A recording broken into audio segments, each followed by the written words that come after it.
Dear Papa Dudut, isang pinagpalang araw po sa iyo at sa lahat ng mga nakikinig ng programa mo. Nakakatuwa pong marinig ang mga istorya ng buhay ng ating mga listeners na kinakapulutan ng aral at inspirasyon. Napagpasyahan ko pong sumulat sa inyong programa dahil gusto ko pong ibahagi sa inyong mga tagapakinig ang napakagandang himala na nangyari sa aking buhay. Noong mga panahon na akala ko ay tinataha ko na ang nararapat na landas para sa mga katulad kong pinagkaitan ng swerte. May mga taong ibinigay ang Diyos para akayin ako sa tamang landas, Papa Dudut.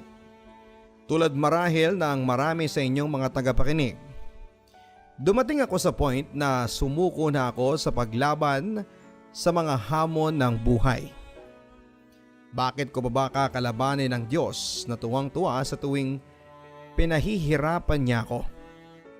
Madalas kong tanong sa aking sarili. Sa mahabang panahon, Papa Dudut, isang malaking kalokohan na. Para sa akin ang kasabihang, habang may buhay ay may pag-asa. At ayaw ko nang dumating ang bawat umaga. Dahil alam kong magiging isang mahabang araw lang yon para sa akin. Ito na marahil ang isa sa mga fulfilling day ng aking buhay. Sabi ko habang nag-aayos sa harap ng salamin. Sa unang pagkakataon ay sasariwain ko ang aking nakaraan na may saya sa aking puso. Pagpapatuloy ko pa. Jo, ready ka na? Tanong ni Kuya Jimmy. Ready na ako, kuya. Do you think magagawa ko ng maayos ang task ko ngayon? Tanong ko. Maging totoo ka lang, Jo. Tandaan mo, hindi ka mapipili kung hindi makabuluhan ang ibabahagi mo ngayon. Ang sabi ni kuya habang palabas kami ng bahay. Salamat, kuya. Nakangiti kong sabi sabay hilig sa kanyang balikat. At noon ay nagsimulang bumalik sa aking alaala ang mga pangyayari sa aking buhay. Jo, ano ka ba naman? Pagsasaing lang, sablay ka pa. Madalas sambit ni Kuya Jimmy sa tuwing masusunog ang sinaing ko. Napaka-inutil na nga ni tatay, pati ba naman ikaw? Galing ako sa trabaho. Pagod ako sa biyahe tapos ito, lahat na lang ba dapat akong gumagawa? Kapag ako napuno, lalayasan ko talaga kayo eh. Paglilitaan niya ni kuya. Pasensya na po, kuya. Ginawa ko pa kasi yung project ko eh. Pasahan na po kasi bukas. Madalas akong matarayan ni Kuya Jimmy pero alam kong dahil lang yon sa pagkapagod niya. Hindi lamang sa trabaho kundi pati na rin sa klase ng buhay na meron kami. Waran siyang panganay na kapatid. Ginagampanan niya ang role na dapat sa tatay Jimeno ang gumagawa ng iwanan kami ni Nanay Nelia. Sa murang edad ay naging responsableng anak at kapatid si Kuya Jimmy. 6 na taon pa lamang ako noon, Papa Dudut, ng isang umaga. Pagising ko ay nakita ko si tatay na nakadungaw sa bintana habang umiiyak. Sa tabi niya ay 3 bote ng alak. Pagbangon ko ay siya namang tawag sa akin ni Kuya Jimmy para mag-agahan. Nasaan ang nanay, kuya? Tanong ko. Umalis ng nanay, Jo. Hindi mo pa maiintindihan ang mga bagay-bagay kaya kumain ka na lang dyan. Baka mahuli ka sa eskwelahan. Sagot naman ni kuya. Simula noon ay hindi ko na nga nakita si nanay, Papa Dudut. Hindi na rin ako nagtanong pang muli ng patungkol sa kanya at sa kanyang pag-alis. Nagpatuloy ang buhay namin habang nakatira sa mumunting bahay kung saan ay tabi-tabi na kaming matulog ni na tatay. Tatapot iniwan na kami ni Nanay Nelia. Sinubukan namin ni kuya na maging masaya sa simpleng buhay na merong kami noon. Sa pagdating namin, Papa Dudut, sa function hall ay handa na ang lahat. Good morning, Joanna, Jimmy. Pagbati ni Brother Ed. Good morning po, brother. Maraming salamat po sa pag-invite sa akin na mag-talk ngayon. Sagot ko. Ready ka na ba, Joanna? Anytime pwede na tayong magsimula, ang sabi pa ni Brother Ed. Go na tayo brother, excited na po ako, sagot ko. At sisimulan ko na ang aking pagbabahagi. Jimmy, bilhan mo pa nga ako ng maiinom sa tindahan, bilis. Madalas na linya ng tatay ko kay kuya. Tay, wala na po tayong bigas. Baka po pwedeng yun na lang po muna bilhin natin. Gutom na rin po si Joe eh. Minsang sagot ni kuya. Halika dito Jim. Pabulong na sabi ng tatay. Anong mas mahalaga sa'yo? Ang makakain ng kapatid mo o ang hindi ka mabugbog? Tanong ng tatay ko. Hindi na kumibo pa si Kuya Jimmy. Sa pagbalik nito ay may dala siyang alak at patago niyang inabot sa akin ng plastic na may lamang pinaghalong kanin at ulam. Hati na lang tayo dyan Joe ha. Bigay ni Manang Rosa. Pabulong na sabi ni kuya. Ibibigay ko muna to kay tatay. Tapos kakain tayo. Nakangiting sabi ni kuya. Naging ganito ang buhay naming magkapatid. Madalas ay lasing na lasing si tatay. Kaya madalas din kaming mabugbog ni Kuya Jimmy. Pero dahil dito ay naging matatag ang samahan naming magkapatid. At kahit hirap na hirap kami sa buhay, alam kong may patutunguhan kami ni Kuya Jimmy kung patuloy kaming magtutulungan. Maraming nagmamalasakit sa aming magkapatid at makakaahon din kami sa hirap kung patuloy lang namin naaakayin ang bawat isa. Joe, may trabaho na ako. Pero stay in ako kaya kailangan kitang iwan dito. Bukas, sasama na ako kay Mang Ido. Ang sabi ni Kuya Jimmy pag uwi ko mula sa eskwela. Pero kuya, paano ako? Isama mo na lang ako kung saan ka man pupunta pag mamakaawa ko. Masyadong maliit ang kinikita ko sa pagkakargador. Kapag sinuwerte ako, kukunin kita. Pero sa ngayon, tiis ka muna dito, ang sabi ni Kuya Jimmy. Alam ko na hindi tama pero hindi ako natuwa sa desisyong yon ni Kuya Jimmy. Para bang gusto lang niya akong iwan sa impyernong parehas naming kinakalagyan noon. Pero hindi ko siya napigilan. Umalis pa rin siya, Papa Dudut. At nagpatuloy ang masalimuot kong buhay sa piling ni Tatay Jimeno. Hindi ako mahilig makihalubilo sa aking mga kaklase, Papa Dudut, dahil focus ako sa aking pag-aaral. Alam mo friend, sayang ang beauty mo, minsang sabi ni Flora. Anong beauty ang sinasabi mo dyan friend? Sagot ko habang sinasagutan ang essay homework namin. Kung marami lang nagkakagusto sa akin katulad sa iyo nako, ang rami ko ng boylets. Pagbibiro pa ni Flora.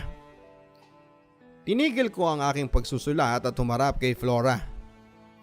Friend, maganda ka. Ako nga itong hindi marunong pumorma ang sabi ko.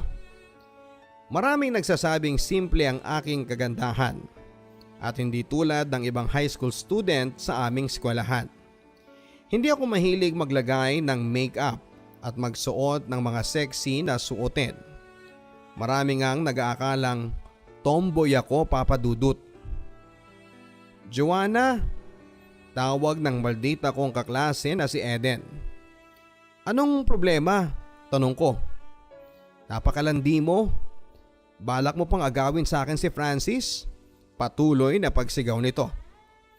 Alam mo wala akong pakialam sa inyo ni Francis at mas marami akong makabuluhan na dapat gawin kesa mag-aksaya ng oras sa pakikipag-usap sa iyo. Sagot ko sabay talikod sa kanya. Manang-mana ka sa nanay mo? Sigaw pa ni Eden. Muli ko siyang hinarap. Huwag mong idadamay dito si nanay. Gigil na sabi ko. Bakit? Ayaw mo malaman ng iba na sumamang nanay mo sa may asawa na? Ang matindi, ninong mo pa sa binyag. Ikinakahiya mo na iniwan kayo ng nanay mo dahil malandi siya? Paghahamon na sabi ni Eden. Mas inilapit ko pa ang mukha ko sa kanya. Hindi ko alam yung kwentong iniimbento mo ha, pero kung sakali mang totoo, hindi ako tulad niya at hindi ako papatol sa kababawan mo. Sagot ko sabay talikod at lakad papalayo. Nang gabing yon ay hindi ko mapigilang isipin ng mga sinabi ni Eden. Pinagpalit kami ng nanay ko sa isang may asawa. Pinabayaan niya kami sa piling ni tatay para sa sarili niyang kaligayahan. Tanong ko sa aking isipan. Nang gabing yon ay hindi ko magawang umiyak. Mas nanaig ang galit ko kay Nanay Papa Dudut. Dahil sa'yo, kaya ako naghirap ng ganito. Dahil sa pagiging makasarili mo. Sa isip-isip ko. Iniwan ako ni Kuya Jimmy para sa mas maayos na trabaho. At iniwan ako ni Nanay para sa mas maayos na buhay. Ngayon, nag-iisa na lamang ako. Sa pagtungtong ko ng high school ay mas napadalas ang pagkagalit sa akin ni tatay. Kalimitan kasi ay kina Flora na ako dumidiretso matapos ang klase. Si Flora ay naging matalik kong kaibigan simula noong grade 2. Mabait siya at ang kanyang mga magulang. Joanna, huwag kang mahihiyang pumunta rito sa bahay ha. Parang anak ka na rin namin. Minsang sabi ni Manang Caridad, nanay ni Flora. Oo nga Joanna. At kapag sinaktan ka pa ulit ng tatay mo, sabihin mo sa amin at irereklamo natin yan sa barangay. Sambit naman ng tatay niyang si Mang Horacio. Nako friend ha, kung ako masusunod ipapabugbog ko yan si Mang Jimeno. Isang beses lang, makaganti ka lang sa pagmamalapit sa'yo. Ang sabi naman ni Flora sa akin. Puro ka namang kalokohan Flora kaya pinapalayo na ako ni tatay sa iyo maldita ka kasi. Natatawa kong sagot. Palabiro si Flora kaya rin mas pinili kong makasama siya. Kahit kagalitan ako ng tatay ay dahil nakakalimutan ko ang masaklap kong katayuan. Dahil sa masayang disposisyon niya sa buhay.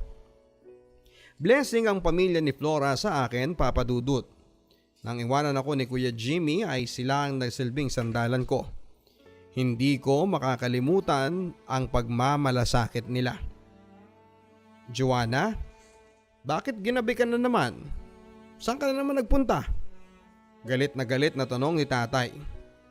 Mano po tay? Pasensya na po ha. May tinapos po kaming project ni Flora. Sagot ko. Habang tinitingnan ko kung may pagkain ba sa aming kusina para kay tatay. Flora na naman Hindi ba ang sabi ko sa iyo tigil-tigilan mo na yung pagsama dyan?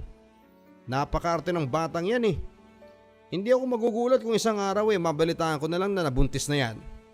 Paglilitaan niya ni tatay. Mahilig pong mag-ayos si Flora pero hindi naman siya ganong klase ng babae. May mga pangarap po siya sa buhay at hindi siya katulad ni nanay na mas piniling sumama sa may asawa. Nagulat ako sa mga sinabi kong yon. Hindi ko inaasahan na lalabas yon sa akin.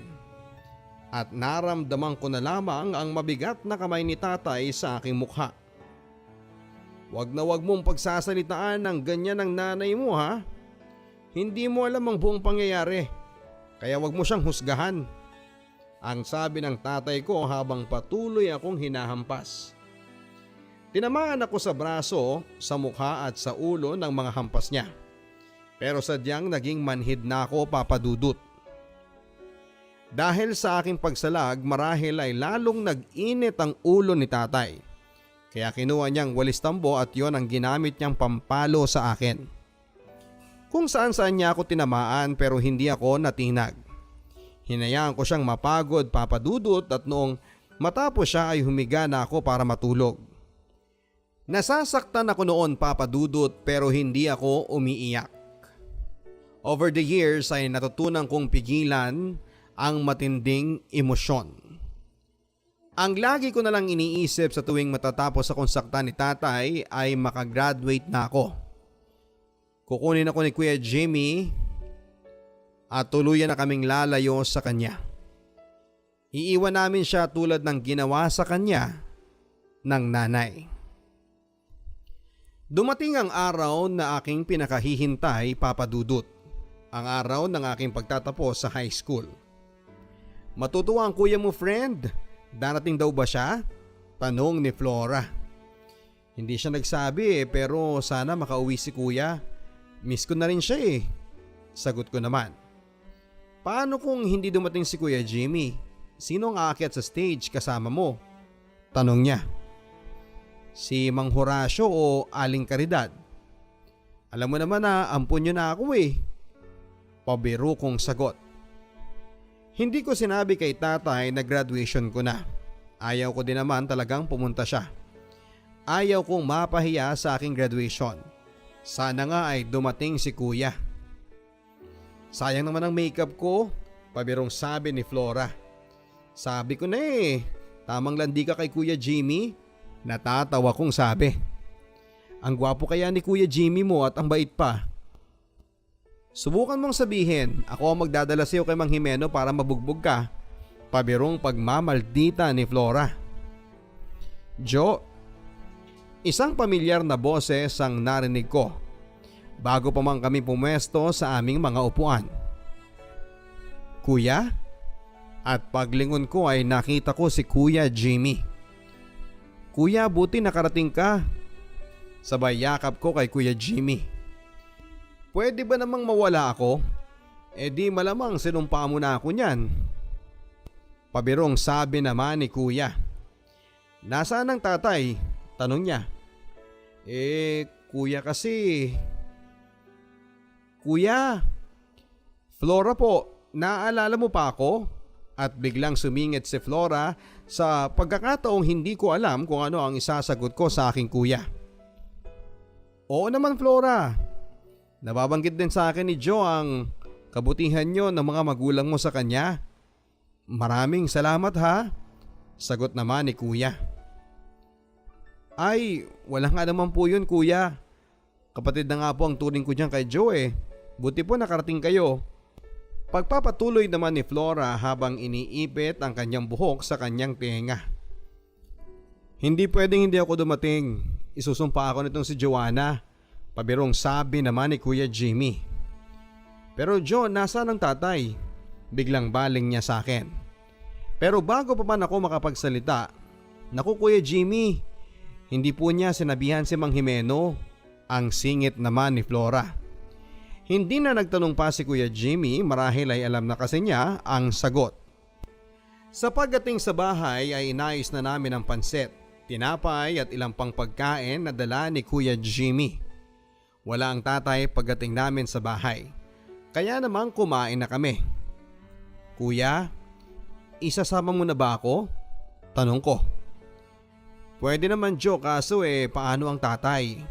Pag-aanlinlangan ni kuya. Kaya na niya ang sarili niya. Lagi lang naman niya akong sinasaktan eh, sagot ko. Pasensya ka na Joe ha. Alam kong mahirap na iwan ka dito kaso hindi pa ako sigurado sa magiging buhay ko kaya hindi rin kita na isama. Paliwanag naman ni kuya. Okay lang kuya. Isasama mo naman ako ngayon hindi ba? Sagot ko.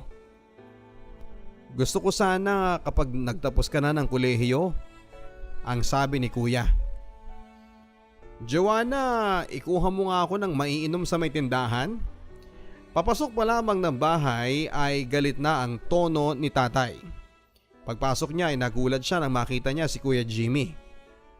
Oh, anong ginagawa mo dito Jimmy? Gulat na tanong ni tatay. Napadalaw lang tay. Nakahingi kasi ako ng bakasyon sa amo ko eh. Sagot naman ni kuya. Ah, ganun ba? Mabuti naman at mabibilhan mo ako ng maiinom. Alam mo na, wala naman kasi akong aasahan dito sa kapatid mo eh. Sabay turo sa akin. Hindi ako makatulog ng gabing yon, Papa Dudut. Akala ko ay matatapos na ang paghihirap ko. Pero hindi pa rin pala. Akala ko ay iiwanan ko na ang masalimuot na buhay ko sa piling ni Tatay Jimeno. Pero kung tutuusin ay maswerte pa ako dahil kay Kuya Jimmy. Makakapag-aral ako sa kolehiyo. Okay na rin.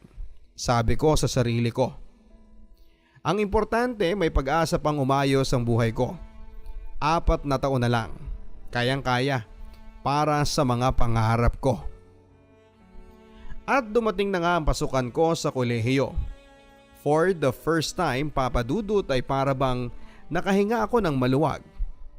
Para akong nakawala sa pagkakakadena. Parehas kami ng pinasukan ni Flora pero iba ang kursong kinuha niya. Hindi ako nahirapang magkaroon ng mga bagong kaibigan at sa pagdaan ng mga araw ay may isa akong malapit na kaibigan na tila ba nagkaroon na ng espesyal na puwang sa aking puso. Cheese Whiz has calcium that helps make your bones strong. Cheese Whiz, for the strength to do more. Si Liam. Simpleng tao lang si Liam, pero kumpara sa nakakarami sa amin, medyo mas angat ang kanilang pamumuhay. Matalino pero may good sense of humor si Liam. Minsan, Joanna, sumama ka naman sa amin sa isawan. Lagi ka na lang hindi pwede. Minsang sabi nito. Sige ba, basta libre mo ko. Mabilis na sagot ko. Yun lang pala eh. Hindi mo naman siguro papakyawin yung tindad. O bukas tayo ha? Ang sabi ni Liam. O sige, makulit ka. Gusto mo lang akong i-date eh, sa isawan pa? Pabiro kong sabi. Wow, ikaw ata ang may pagnanasa eh. Patuksong sabi naman niya.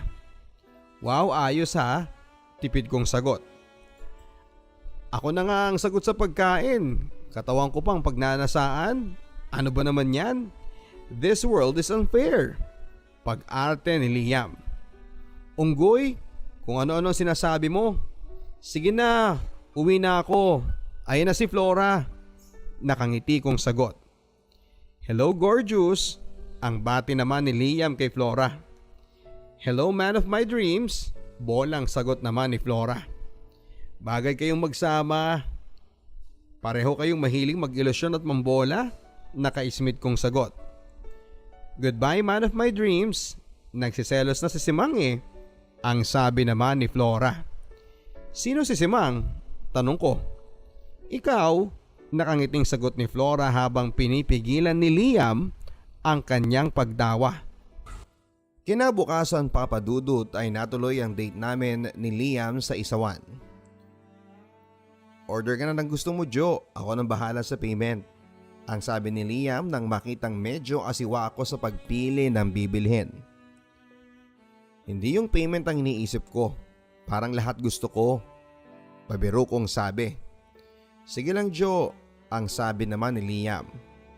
Matapos maluto ang mga order namin ni Liam ay umupo kami sa isa sa mga upuan. Jo, kwentuhan mo naman ako, ang sabi ni Liam. Wow, anong tingin mo sa akin, nanay mo? Sagot ko.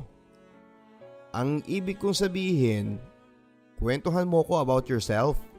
Nakangiting sabi naman ni Liam. Well, may kuya ako, si Kuya Jimmy. Napakabait niya at mapagmahal. Siyang nagpaaral sa akin. Iniwang kami ni nanay nung 6 na taon pa lamang ako. And it turns out na sumama pala siya sa ibang lalaki. May asawa. Naging lasinggero ang tatay ko kaya madalas niya kaming bugbugin. Pagkukwento ko. Wow, ang galing. Ang sabi naman ni Liam. Ang galing? Anong magaling doon? Medyo inis kong tanong. Look at you, Joe. Ang dami mong pinagdaanan. But you remain to be strong. Ang galing lang ni Lord. Ang sabi pa ni Liam. Hindi na ako nakasagot pa, Papa Dudut. Hindi ko alam kung saan pinulot ni Liam ang mga sinasabi niya na ang galing ng Diyos. Pagdating ko sa bahay ay hindi ko pa rin makalimutan ang sinabi ni Liam. Ang galing ng Diyos? Natatawa kong sabi sa sarili ko. Oo, Papa Dudut. Dumating na ako sa puntong kine-question ko ang existence ng Diyos at ang kagalingan at kabutihan niya. Masyado na po bang mabigat ang sharing ko sa inyo?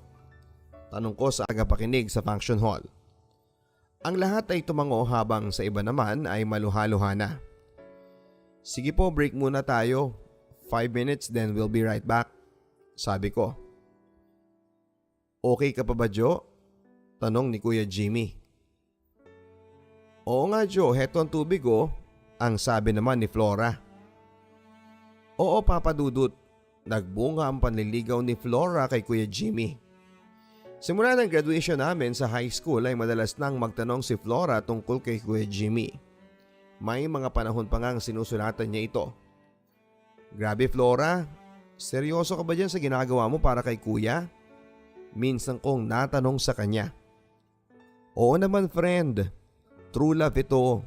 Ayaw mo? Ang sabi ni Flora. Hindi naman sa ganon, sabi ko. Mabuti naman, kasi kahit ayaw mo, wala kang magagawa. Pabirong pagtataray naman ni Flora. Nung una ay asiwa si Kuya Jimmy sa ginagawa ni Flora. Tulad ng madalas na pagkapit sa kanyang braso o di naman kaya ay ang pagpapakyut nito. Jo, may problema ba ang kaibigan mo? Minsang tanong ni Kuya Jimmy. Oo kuya, sa utak, sabay tawa namin ni Kuya. Pero hindi talaga nagpapigil si Flora sa panliligaw kay Kuya Jimmy. Hanggang sa isang araw, na-realize na lang ni Kuya Jimmy na gusto na rin niya si Flora. Yes, so totoo tayo na? Pagtitili ni Flora. Oo nga tayo na, sagot naman ni Kuya Jimmy. Nakita ko ang saya sa mga mata ni na Flora at Kuya Jimmy ng araw na yon. Isang pag-ibig na hindi mo akalaing mabubuo sa magulong mundo na aming ginagalawan. College na kami noon, papadudot ng maging magkasintahan sina Kuya Jimmy at Flora. Mabuti pa si Flora no, nakuha ng gusto niya. Ang sabi ni Liam nang minsan kaming magkasama sa kantin. Naku, katakot-takot na kakornihan naman ang ginawa ng baklang yan para makuhang matamis na oo ni Kuya Jimmy. Nakakatawa at nakakatuwa, ang sabi ko. Kailan kaya magiging tayo no? Tanong naman ni Liam. Ano? Gulat kong tanong. Kailan kaya magiging tayo, sabi ko. Ulit niya. Paano magiging tayo kung hindi ka naman nanliligaw? Inis kong sabi. Wow! Hindi pa ba obvious na panliligaw yung ginagawa ko sa'yo? Yung hinahatid kita sa inyo at madalas kitang nililibre sa isawan? At wala akong ibang babaeng pinapaligiran kundi ikaw lang? Sorry naman. Ayoko kasing mag-assume Sana sinabi mo no? Buwisit kong sagot. O ngayon, sinasabi ko na. Kailan mo naman ako sasagutin? Nakangiting tanong naman ni Lian. Ayos, pwedeng mag-isip muna ako? Ang sabi ko. Oo naman. Sige, take your time. Napakingkitero mo. O sige na nga. Tayo na. Ha? Pagtatakang sabi naman ni Liam. Sabi ko tayo na. Ayaw mo pa? Tanong ko. Wala nang nasambit pa si Liam ng oras na yon. Sa sobrang tuwa niya ay niyakap na lamang niya ako ng mahigpit. Unti-unti nang nagkaroon ng masayang pangyayari sa buhay ko, Papa Dudut. Lalo na nang tanggapin ko sa buhay ko si Liam. And for once, nagpasalamat ako sa Diyos dahil ibinigay niya si Liam para magbigay buhay sa matamlay kong mundo. Hindi sang-ayon si tatay sa relasyon namin ni Liam. Kailan ka pa nagkaroon ng interes sa sasabihin ni tatay? Minsang natanong ni Kuya Jimmy. Oo nga friend.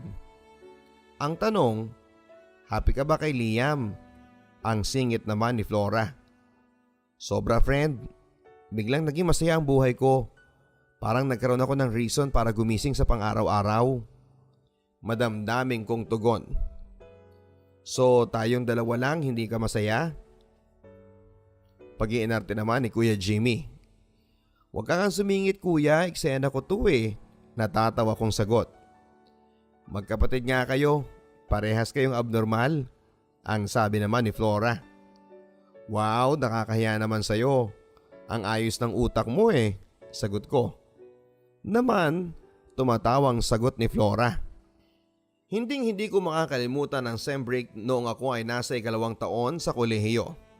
Ipinagdiwang namin ang 1 taon ng aming pagsasama ni Liam. Nagsimba kami at pagkatapos ay kumain sa isang fast food chain. Nagustuhan din namin ang isang pelikula na showing noon sa mall kaya nanood din kami. Salamat Liam, sabi ko nang ihatid ako ni Liam sa bahay. Mahal kita Joanna. Hindi ka dapat magpasalamat dahil hangad kong lumigaya ka. Sagot naman ni Liam. Hinalikan ko si Liam sa pisngi at umalis na siya.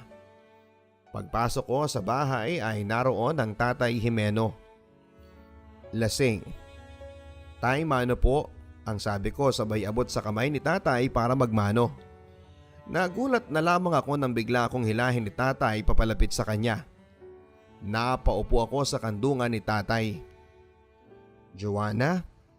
Pabulong na sabi ni tatay nang ilapit niya ang kanyang bibig sa aking kaliwang tenga. Tay, ano pong kailangan nyo? Ang sabi ko habang pilit na inilalayo ang mukha ni tatay sa akin. Lasing na lasing po kayo tay. Mag-iinit po ko ng tubig para makapagkape po kayo. Sabi ko habang nangangatog sa takot. Joanna, lumaki kang maganda at sexy. Bakit mo sasayangin ang buhay mo sa lalaking yon? Patuloy na bulong ni tatay. Tay, lasing po kayo. At saka hindi na po ako komportable, ang sabi ko. Sayang naman yung katawan mo Joanna kung hindi mo magagamit ng maayos. Maganda ka, huwag mong sayangin ang kabuuan mo. Patuloy na pabulong na sabi ni tatay. Tay, tama na po, sabi ko. May magagawa ka ba kung ayaw ko anak ha? Ang sabi ng tatay. Tay, tama na po, sabi ko habang para ba akong nauupos na kandila. Tay, sisigaw ako kapag hindi kayo tumigil, ang sabi ko. Hindi ako makapaniwala sa sinabi niyang yon, Papa Dudut. Ano po bang gusto niyo tay? Matapang kong tanong. Basta huwag ka nalang kumontra at huwag kang maingay. Ako nang bahala sa iyo. Patuloy na pagbulong ni tatay habang pinapadulas ang kanyang kamay sa iba't ibang parte ng aking katawan. Sa isang iglap ay gumuho ang unti-unti ko nang nabubuong kinabukasan at muli ay binalot ang mundo ko ng kadiliman. Hindi lamang isang beses nangyari ang ganong pangyayari, Papa Dudut. Natakot akong sabihin kay Kuya Liam dahil ang sabi ni tatay ay papatayin daw niya si kuya kapag nagsumbong ako. Hindi ko rin masabi sa iba na kaibigan ko dahil hiyang-hiya ako. Nababoy ang aking pagkatao, Papa Dudut. Ang mapait dito, sarili kong ama ang lumapastangan sa akin. Joanna, tumingin ka sa akin. Anong problema? Nag-aalalang tanong ni Flora. Wala Flora, okay naman ako. Nauutal kong sabi. Nagsisinungaling ka. Best friend mo ko. Pwede mo kong pagkatiwalaan.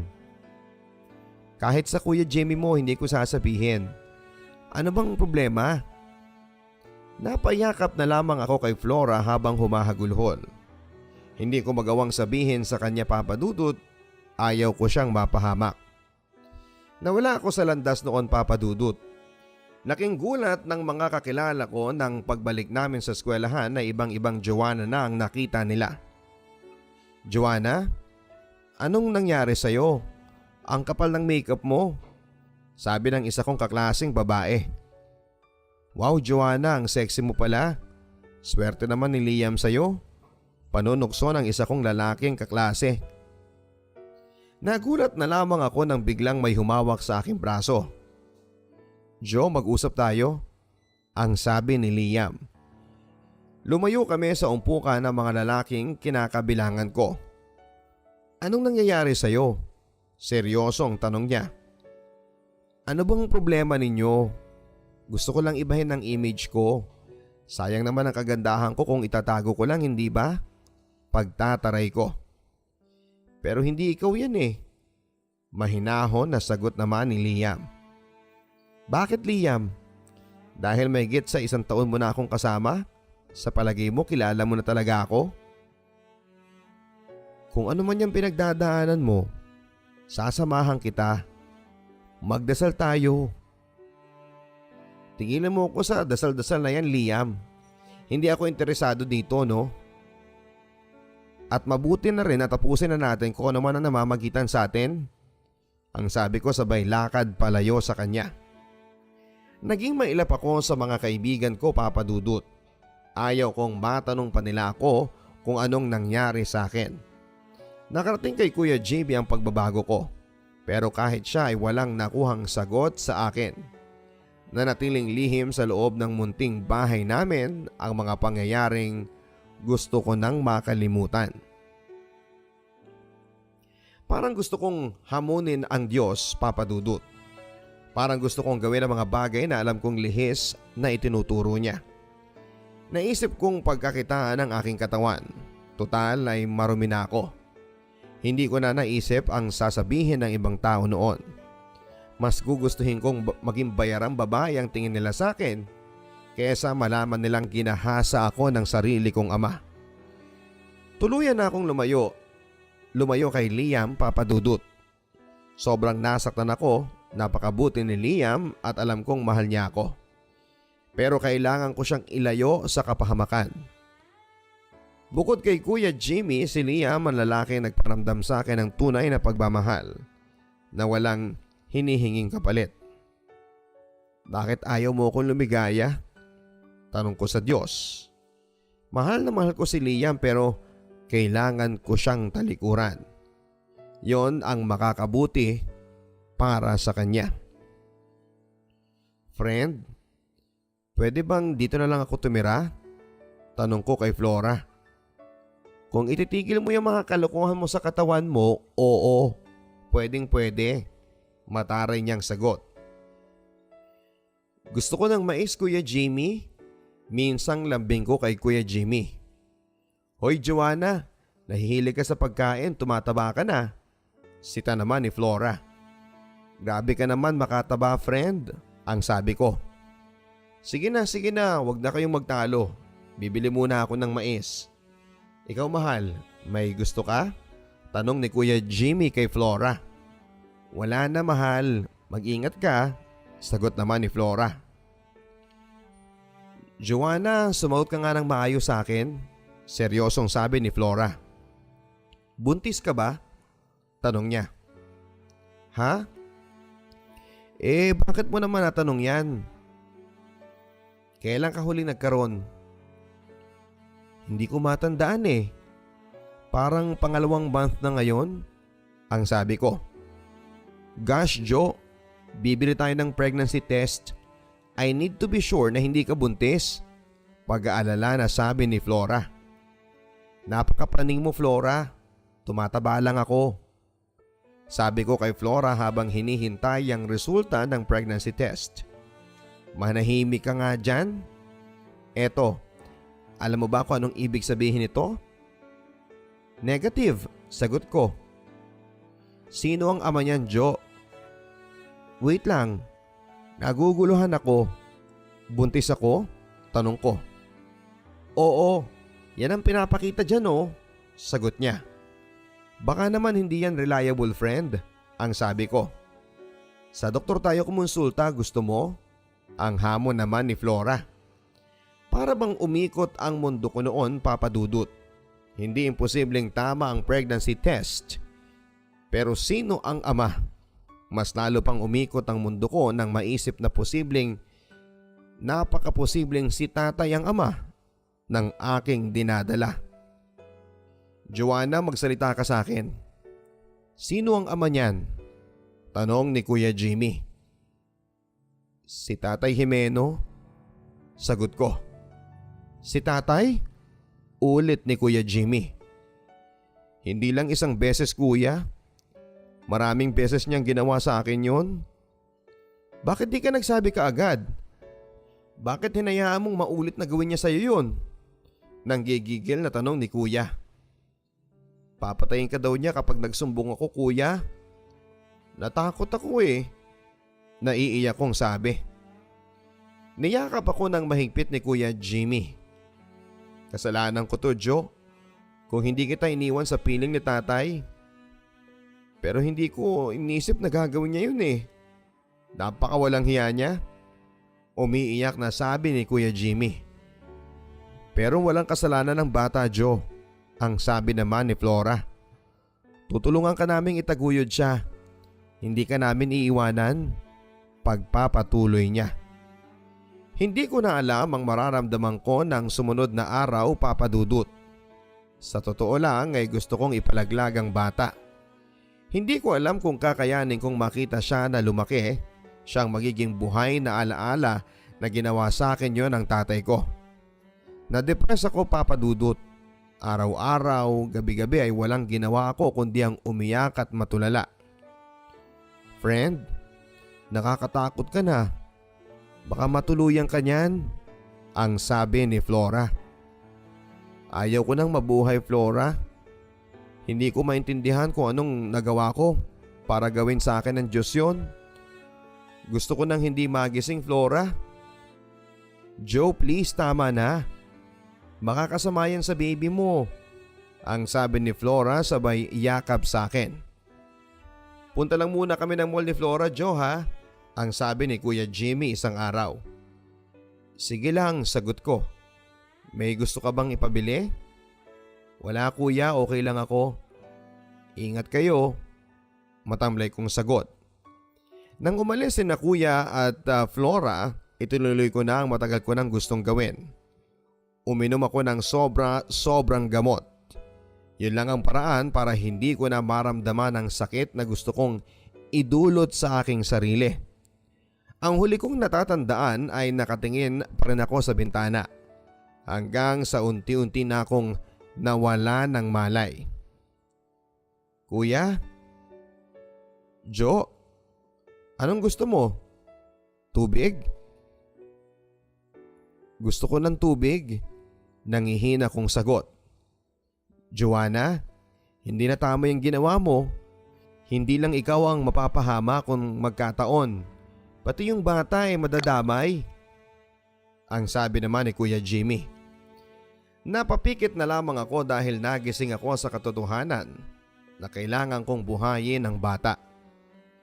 Jo, mahirap tong gagawin mo. Pero eto ang tamang gawin. Eto ang tamang gawin, Jo. Ang sabi ni Flora. Walang kasalanan ng bata, wala siyang alam. Hindi siya dapat madamay, ang sabi ni Kuya Jimmy. Paglabas namin ng ospital ay binantayan ako ni Flora sa bahay. Hindi siya umaalis hanggat hindi siya siguradong okay ako na mag-isa. Sige na, Flora, okay lang ako, pumasok ka na. Sabi ko isang araw. Sigurado ka ba, Jo? Baka mahina ka pa. Tanong naman ni Flora. Kayang-kaya ko na. Huwag kang mag-alala. At kinalingguhan po noon ay ang unang pagkakataon na makasama po ako sa gathering na ito. Nung una ay hindi po ako kumbinsido na ito ang makakasagot sa mga problema ko sa buhay. Pero salamat kay Kuya Jimmy, kay Flora at kay Liam. Narito po ako sa inyong harapan upang ibahagi ang aking kwento. Pagsasalaysay ko sa harapan ng isang religious crowd. Si Liam, dito ko po siya nakitang muli sa function hall na ito, ang sabi ko. Jo, makakabuti sa iyo itong gathering. Gagaan ang pakiramdam mo, ang sabi ni Kuya Jimmy. Kuya, paano mo ba nalaman yung mga ganitong kalokohan? Tanong ko. Si Liam, sagot ni Kuya. Napatingin ako kay Kuya Jimmy na mulat ang mata dahil sa pagkagulat. Kuya Jimmy, andito na pala kayo, ang sabi ng isang pamilyar na boses. Joanna, kumusta ka na? Tanong niya sa akin habang sinusubukang makipagkamay. Kuya, iuwi mo na ako. Joanna, please, bigyan mo ng pagkakataon ng gathering na ito.